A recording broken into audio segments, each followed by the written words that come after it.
All right, so buckle up, folks, because today's deep dive is going to take us down a rabbit hole, like a seriously trippy rabbit hole. Ready for this?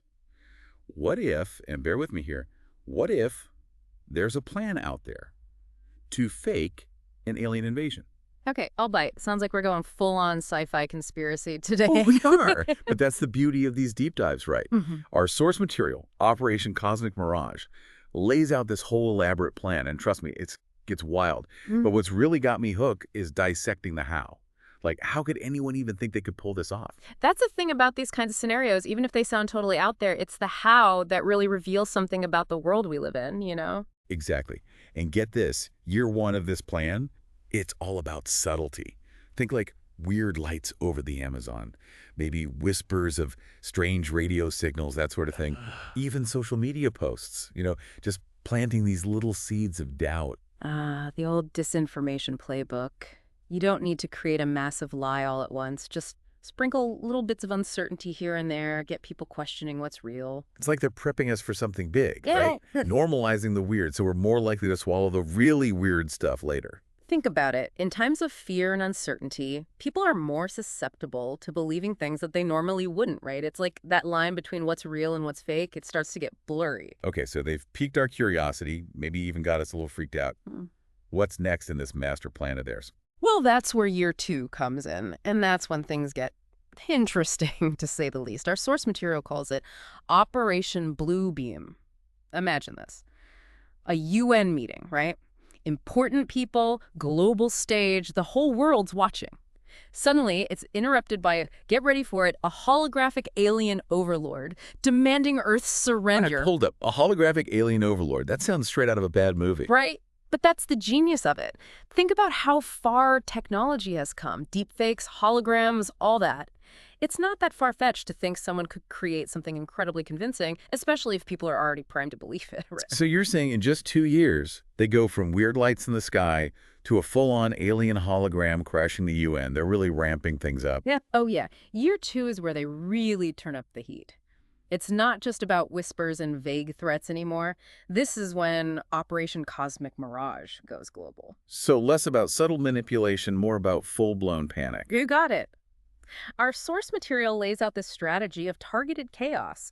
They'd focus on specific countries, exploit local anxieties, really push people's buttons. So give me an example. How do they tailor this alien invasion to freak out different cultures? Okay, picture this. A remote village in the Amazon. People are living their lives, and then bam, they're terrorized by these creatures, things that look like, well, like aliens. Okay, that's terrifying, but how do they know that'll have the desired effect? Because they're playing on existing anxieties. In Brazil, there's always been this fear, right? This idea of the unknown lurking in the heart of the rainforest. It's practically built into their folklore. Right. I see what you mean. Yeah. 1 minute it's a freaky local news story. The next, it's blowing up on social media. Everyone's talking about aliens in the Amazon. Exactly. And it wouldn't stop there. They'd use this advanced tech, they call them alien reproduction vehicles, essentially super realistic UFOs. Hold on. Alien reproduction vehicles.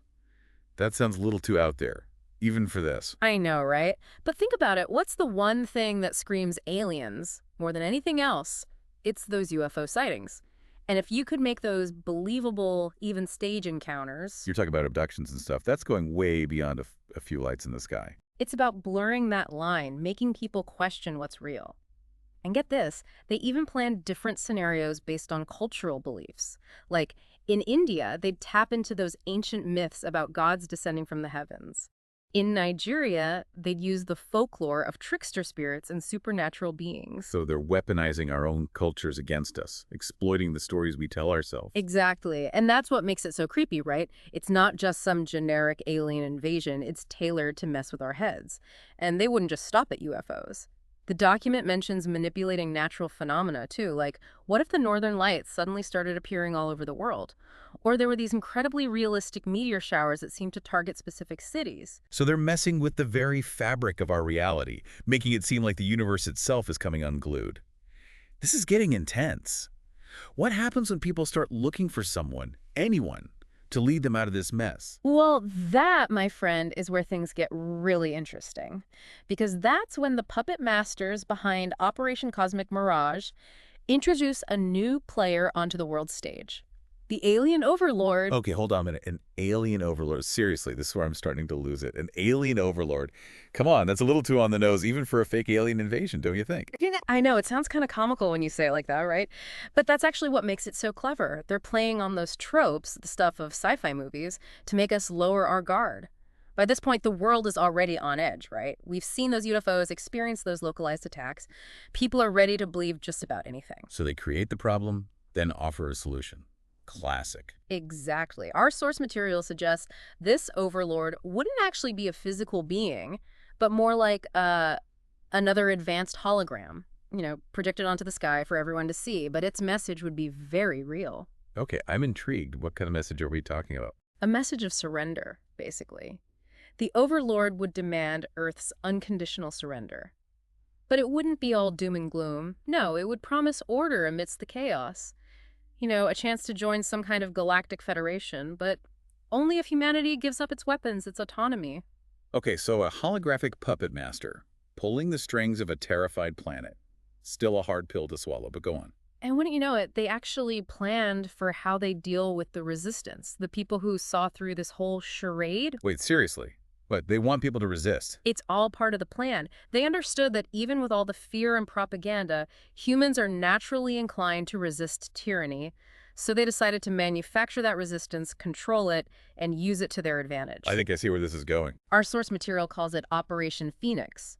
They'd use everything at their disposal to create this illusion of a human resistance movement, fighting back against this seemingly all-powerful alien force. So, fake news reports of alien defectors, stage battles, maybe even rig the Overlord hologram to seem vulnerable. Exactly. Give people a reason to hope. Let them think that humanity has a chance to win this thing. And of course, the plan is to let them win, right? A big manufactured victory to unite the world. Right. They even planned for a new government to rise from the ashes of this war, something called the New Earth Alliance. A unified Earth, free from conflict, all thanks to the guiding hand of those who orchestrated the whole thing. It's chilling, really. This whole idea, the way they plan to manipulate not just events, but our emotions, our hopes. It's a lot to process. It really is. And it makes you wonder, even if this specific plan is just a work of fiction, are there other ways we're being manipulated on a grand scale? Are there narratives we've bought into without even realizing it? Those are some heavy questions. Definitely something to think about long after this deep dive is over. But for now, I think we've given our listeners plenty to chew on. Indeed. If there's one thing to take away from all of this, it's the importance of critical thinking. Question the narratives, especially the ones that confirm our biases or offer easy answers. The world is a complex place, and the more we understand how easily we can be manipulated, the better equipped we'll be to see through the smoke and mirrors. Couldn't have said it better myself. So to everyone listening, keep those minds open, and as always, thanks for joining us on this deep dive.